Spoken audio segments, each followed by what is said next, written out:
అనంతపురం జిల్లా ప్రజా పరిషత్ కార్యాలయ ప్రాంగణంలో స్వర్గీయ సావిత్రిబాయి పులే గారి విగ్రహాన్ని ఆవిష్కరించారు। ఈ కార్యక్రమాన్ని ఉమ్మడి జిల్లా ప్రజా పరిషత్ అధ్యక్షులు బోయ గిరిజమ్మ ప్రారంభించారు। కార్యక్రమంలో MP Ambika, MLC S Mangamma, జిల్లా జాయింట్ కలెక్టర్లు తదితరులు పాల్గొన్నారు। విగ్రహావిష్కరణ ఆమె సమాజానికి చేసిన సేవలను, ముఖ్యంగా మహిళా విద్య సమానత్వం కోసం ఆమె చేసిన కృషిని స్మరించుకున్నారు।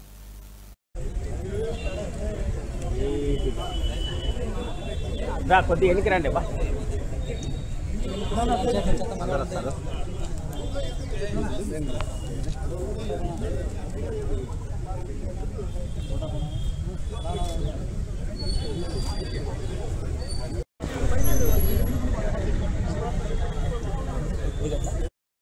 సావిత్రిబాయి పూలే గారి ఆశయాలు కొనసాగించేటువంటి ఆలోచనతో ఇంతకుముందే ఇక్కడ మనం జ్యోతిరావు పూలే గారి విగ్రహాన్ని స్థాపించుకోవడం జరిగింది।